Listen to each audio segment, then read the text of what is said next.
What's going on, everybody? Welcome back to the channel. As some of you may have known, we've recently been doing the first ever killer tournament in DBD, where we take all the killers, we pair them up against every other killer with a teammate, and basically we start eliminating teams based on scores, on hooks, and everything until we have only one team remaining. And recently, on one of the episodes, we actually had a viewer comment and ask if we could review some of their killer matches and give them some tips.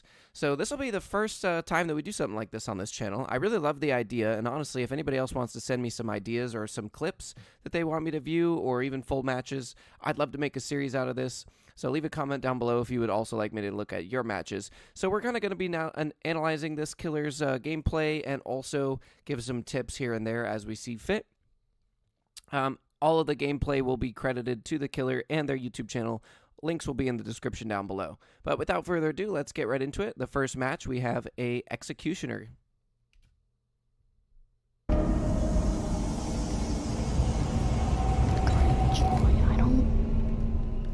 don't think I played this map.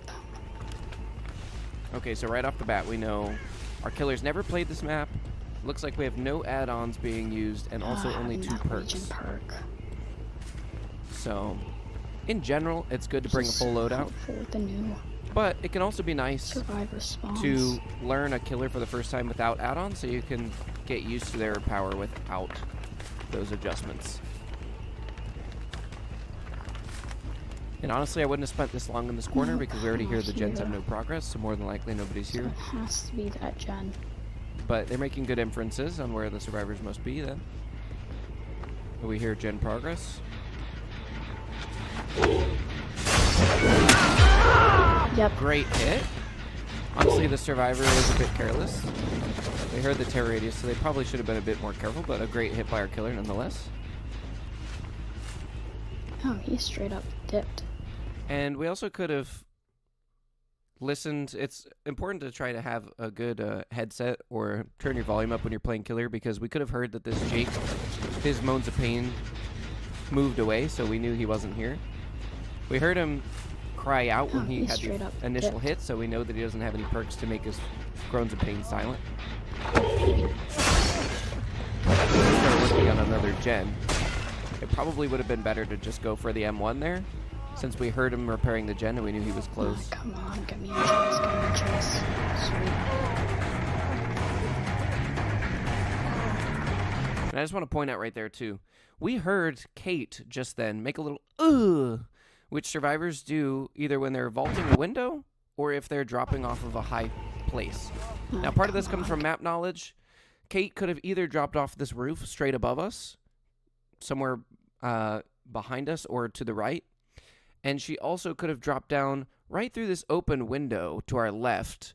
Now, this isn't a vaultable window, however, there's a drop down right from the top floor by that generator, so she could have dropped down from there since we didn't see her on the right. But that could have potentially been a free hit on her, but again, part of that comes from map knowledge.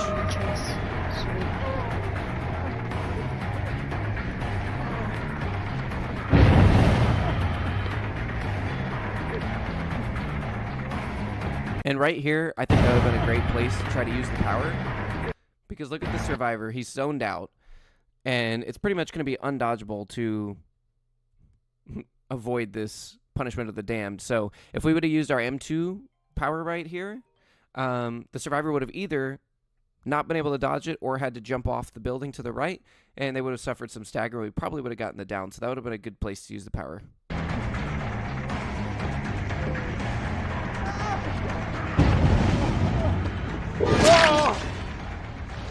Nonetheless, though, we got the down. Having your first down at 5 gens is always a good spot to be in. There's also a really strong hook on the roof of this building, right by that staircase. But I don't think our killer knows that.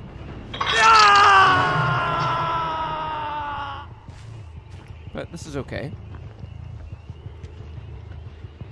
Gen's almost finished. Amazing hit. Okay. Amazing hit on the gen. These survivors were greedy, trying to finish the gen in the killer's face, and they both got hit. That's incredible. One thing to note, though, is look right here. This Bill is vulnerable, and he could easily be downed. Now, maybe our killer was trying to go for 2 downs and try to get a cheeky Punishment of the Damned on the Kate and then go back for the Bill. But if it was me, I would just take the quick M1 on this Bill because he's right here with no safety. And we know he doesn't have dead hard or anything like that because he hasn't been hooked before. And then Kate is in this dead zone right here. So he could have quickly done the Bill and then spent a few seconds on this Kate trying to get it down.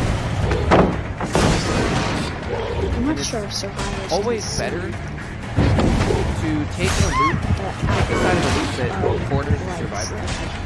Our killer went around the backside for the first time, but luckily our survivor here was careless and made that mistake. But in general, it's always good to take the side of the loop that would corner the survivor. progress on all of my stuff, so I'm just gonna send you to cage.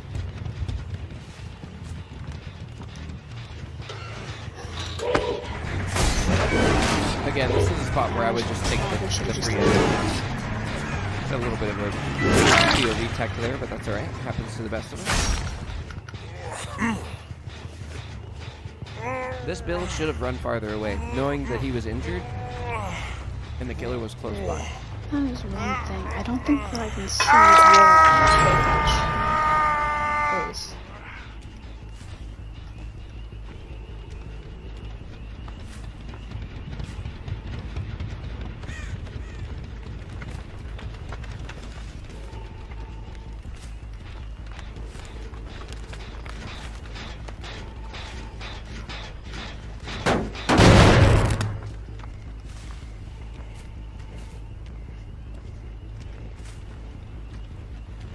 Yeah, we'll get a little bit of Trail of Torment value. Unfortunately, though, it looks like we weren't undetectable that long because the generator didn't have much progress. That only gives you undetectable while it has no progress, but because that gen was almost at nothing, it immediately was regressed to 0, and so our power went on cooldown even though we didn't gain any undetectable. If that was like halfway done, we would have gained undetectable till it either stopped regressing or went to 0, and we would have got maybe a sneakier chance to punish this unhook. Man, Ryan, I But didn't unfortunately, we didn't get any value from the perk there. Oh, and that's a shame that that missed. We could have waited and hit both the Claudette and the Deep Blue if that had landed. That would have been a really strong position. One other thing I'd like to point out is we know when this unhook happened that both survivors ran the same. You can see Bill running along the right perimeter towards Shack. We go for the hit on this Claudette, which we missed, but that's okay. She gives us a free hit right here.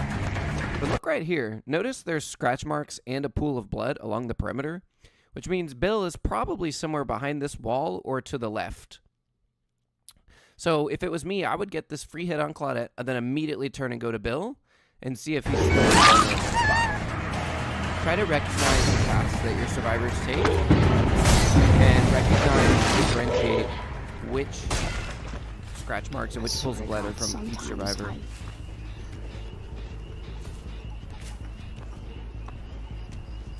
I'm with brights, but sometimes it just makes it impossible to actually move. Not sure if it's because I'm running out of like use on it.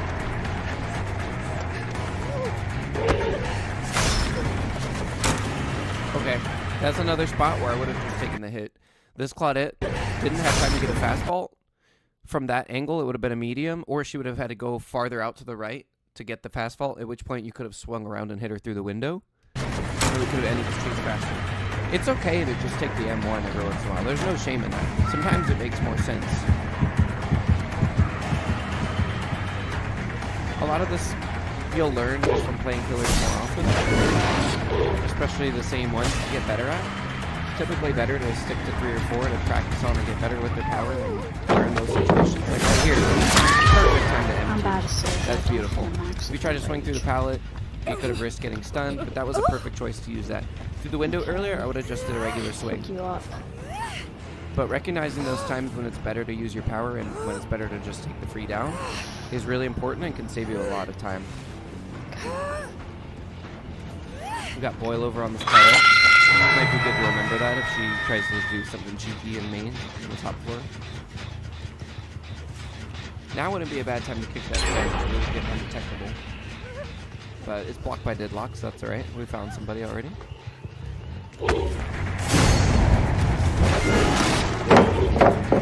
That was a good attempt with the power. Sometimes it's a 50-50 because you can either aim where the survivor will be and hope they don't try to dodge, or predict where they'll dodge to, but then they don't dodge, so some things like that are 50-50, but overall, a good attempt. You want to try to use your power and try to hit shots that you necessarily don't think will hit. Understand how it works better. That is why you do not throw down pallets against when this the killer. risk of missing outweighs the guarantee of a regular hit, that's when you want to just go for the regular hit in general.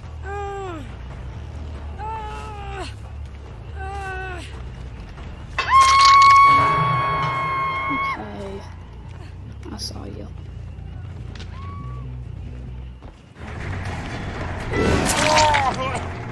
Oh, that was really right on this one.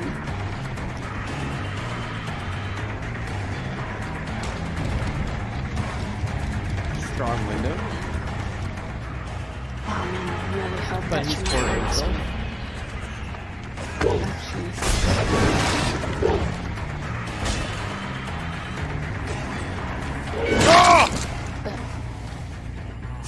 I don't really think that there's any. Oh, there's a hook right here.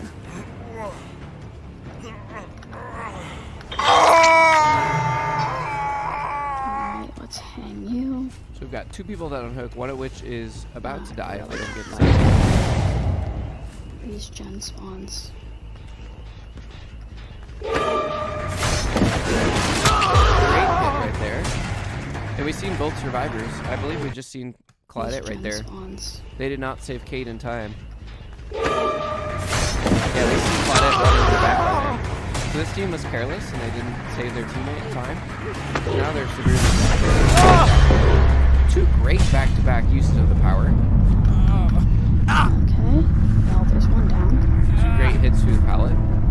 Something Executioner is really good Full at gens. is punishing survivors for pre-dropping. Yeah, now probably gonna close go enough. rescue Bill. Yep. Did get the save on the bill, but everybody injured, so they're in a tight spot.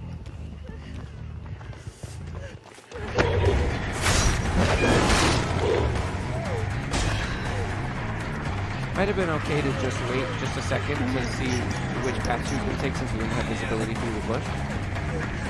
Right here, I would charge. If you start charging that up before they get to the pallet, the survivor now has to make a choice, right?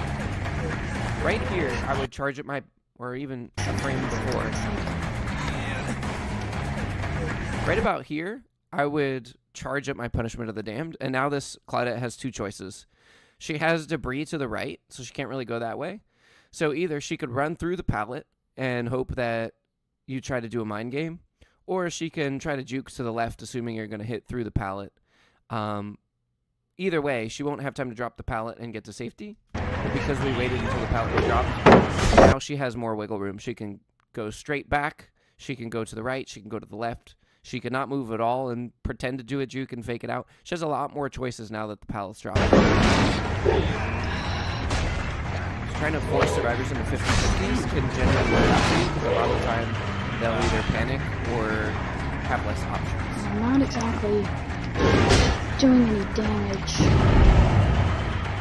Yet again, I'm keeping them from not doing gens. So. It's a great point from our killer here. We have one gen, but nobody's working on anything because we have so much pressure with everybody being injured. And their crew shot which isn't great. Right here, you could probably hit through that window before she gets to it if you knew that that window was strong and it is used pretty heavily by survivors. Again, part of that comes from map knowledge. But if you charge it up right about here, with range add-ons, you could hit that. Now, we don't have any add-ons, so that might have missed. But taking ambitious shots like that will help you get better with your power and understand, become more familiar with the range and the capabilities of what your power can really do. And that'll help you in the long run. Oh, you can't. Okay, unfortunately, our killer didn't realize that that was not a vaultable window. Again, map knowledge. And even playing on both sides, it still helps because you still recognize like which windows survivors take more, or you get a bit more time to check out the maps as survivors. So no matter which side you play, just play maps and play these maps more often will give you that map knowledge. Nope, just cage. Everybody dead on hook now. Survivors I'm gonna should go be ahead trying to and slam check that last gen that gen. and maybe get 2 people out.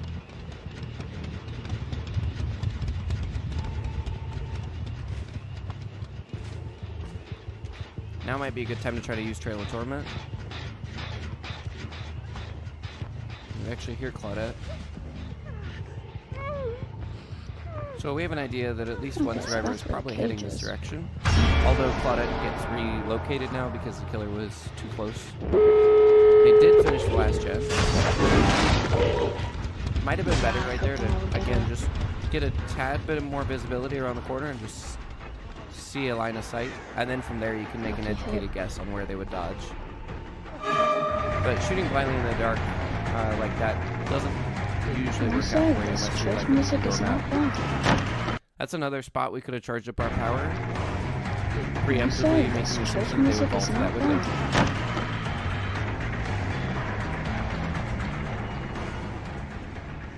At this point, we don't really know where Claudette is. She's probably either to the left corner or to the right. She's right here. Beautiful. Very smart play, very smart play. Something that Executioner is really good at is punishing survivors getting unhooked out of a cage right in front of you. Because unlike getting unhooked in front of you, they don't have the endurance status effect.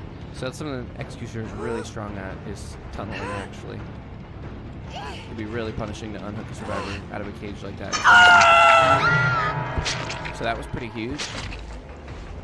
And if we wanted to slug Probably going for this. for the 4K, Exit gate. which getting a 3K is fine. If we wanted to, we could leave him like we were and look for Bill. Come down. However, Next. we now see that Jake has been picked up and the gate has been opened. So we can assume one of 2 things, right? If we go back. Jake gets downed right here. Very smart play, very smart play. So we hook Claudette. And how quickly does it get picked up?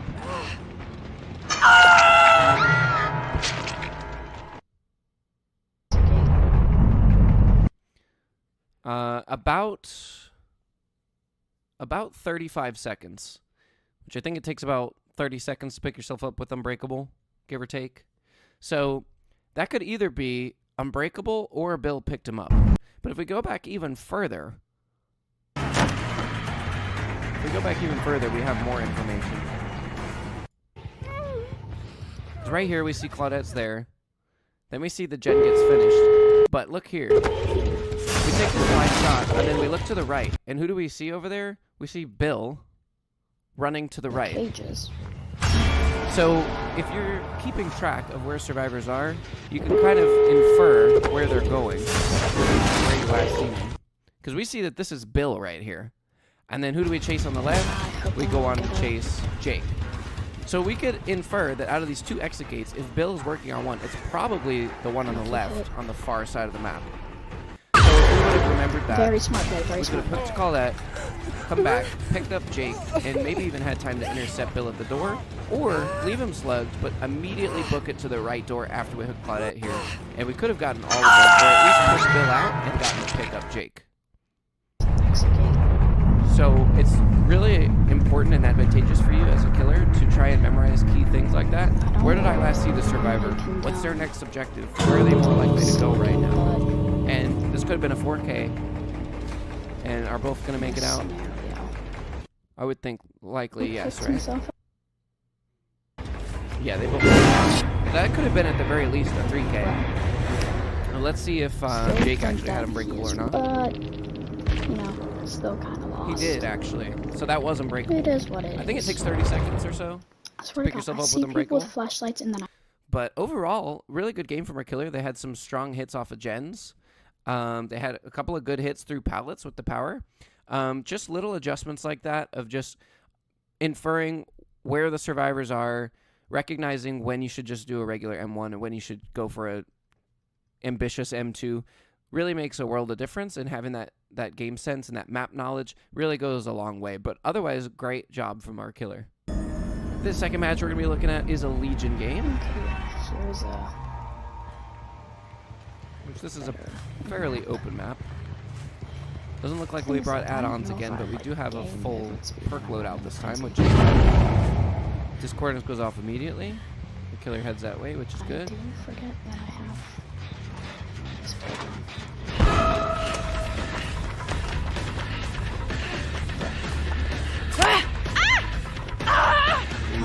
That's alright. That's something that survivors are going to try to do often, is POV tech you and try to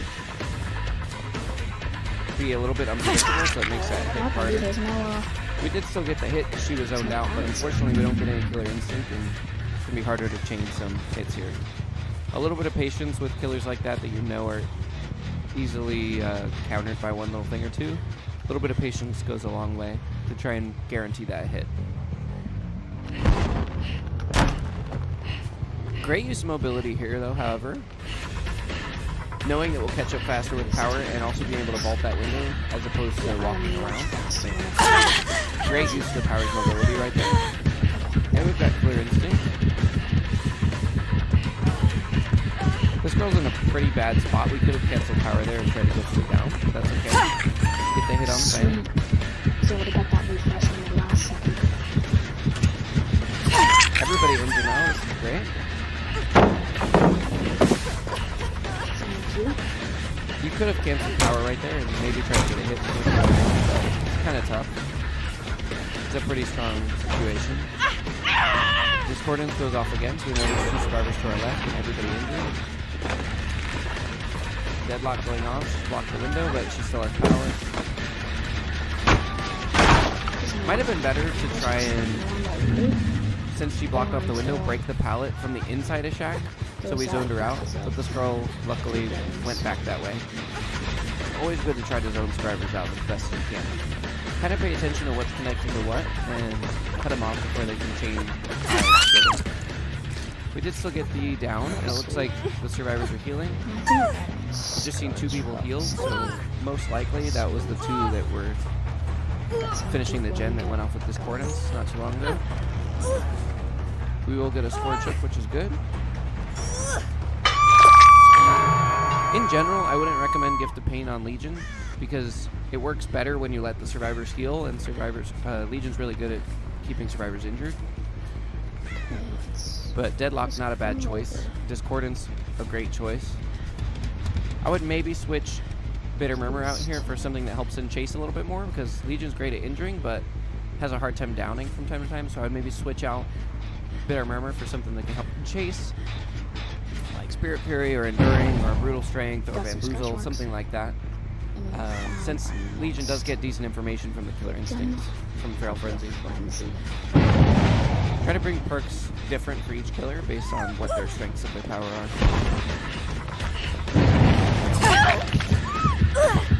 Clean hit right there though. And back on something else. Do we make this?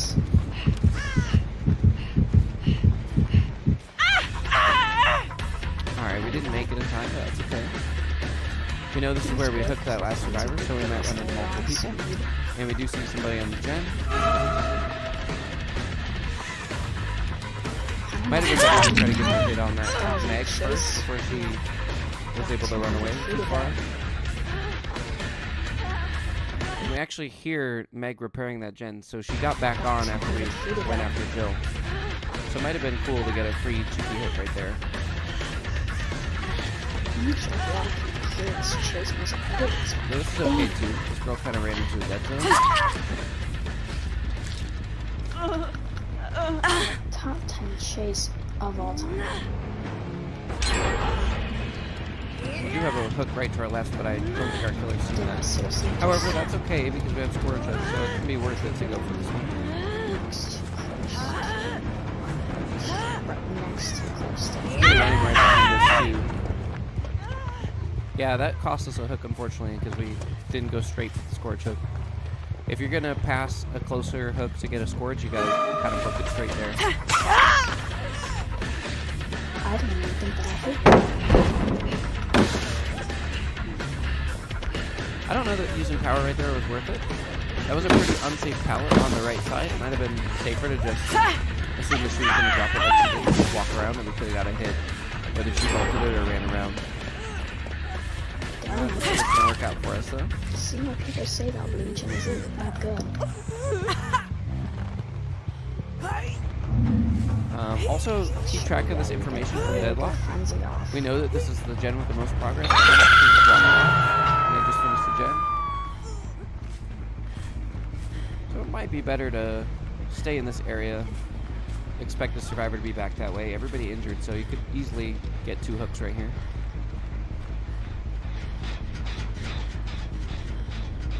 And there's no window right here, and that brick wall still open, so we knew that somebody was here basically. Thanks to the scratch marks. Still made a big blunder going into the basement within your terror radius, especially running and injured, because we've seen the scratch marks and the pools of blood lead to the basement, so she's kind of safe. This is a really strong basement, one of the stronger basements in the game too.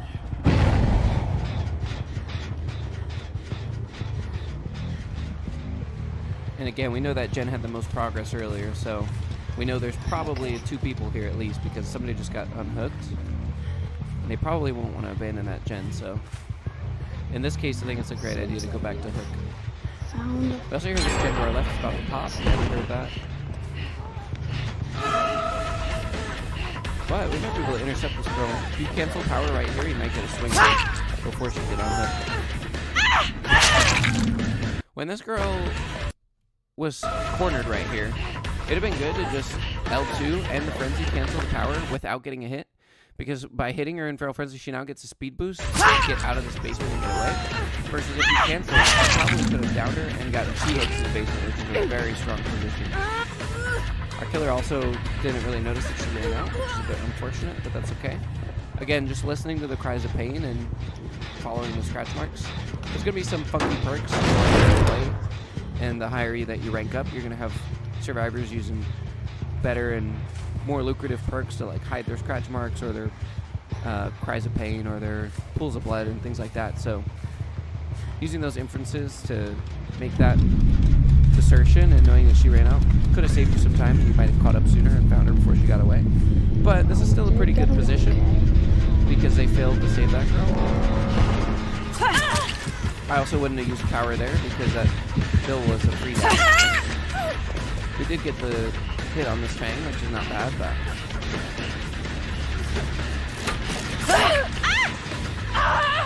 Also, you can get it grabbed in your Feral Frenzy. So if she didn't get off that gen, you could have just grabbed her and that would have been an instant hook. If you got close enough before you swung.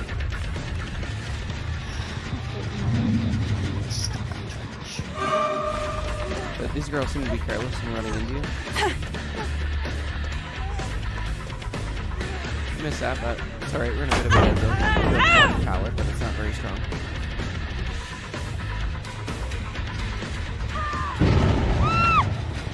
And two people just simultaneously bled out because they failed to mend. Interesting that it happened this late in the game. Because if it was this team's first time playing against Legion, they would have figured it out by now. But 2 people bled out. I would have picked up this Fang first because we know she was on the gen right next to us. And in fact, we walked right by her. Right here. And she's right below our feet. So I would have picked her up, hooked her first, probably kicked the gen, and then went over and looked for the other girl after. Come on. Really? Can't find any other puddles of blood. Alright. Well, this team royally screwed up. We got a bit too careless. I think maybe they were greeting the gen too hard. But that's something that can get you in trouble with since they're really good at injuring everybody. Again, we didn't really get any value out of Gift of Pain because even though survivors were healing, we were using our Feral Frenzy and injuring them again. As soon as they get injured again, they lose their debuff to their gen speed. So again, probably not a great idea to run this perk on Legion. 'Cause I don't Try to think slow about the last what couple each of killer is them. good with their power, and I then don't know where he is. utilize that to put perks on that help in other Straight up. areas that they're not so good with, Oh, there you are. or that have really good synergies with it. And this looks like it's probably going to be a 4K. God awful game. First stage. Yeah. Well, good stuff though. We did have really good basement control. We actually had somebody Kobe, but we had really good basement control. Good like proximity where it was necessary, where it really put a lot of pressure on the survivors. I would say in general, careful about overusing the power of Legion. Sometimes it's better to just cancel power and go for the regular one. And putting on perks that help Oh god, get I down forgot. and AIs outside of can self-defense will help immediately a lot with find that. Dutch. Try to avoid giving survivors unnecessary speed boosts, and God. again, try to zone them out where possible. That'll end your chases a lot faster. Overall, good stuff though. Did this girl get the hatch? Looks like she probably did. Yeah, she did. That's alright though. Feels good. Good stuff from this Legion. Seemed like they were a bit more familiar with this map. So close to being a double hit though. But yeah, that was our reaction to 2 killer games. We're going to try to do some more of these in the future. If you guys have any games or clips you would like me to react to from either side, let me know. That had to be Join the Discord, toughest send me a DM, turnaround ever. and One I'd be jet. happy to do more videos like this in the future. That's where we're gonna end it. Anyway, thank you all for watching, Yeah. and we'll see you in the next one. Wednesday.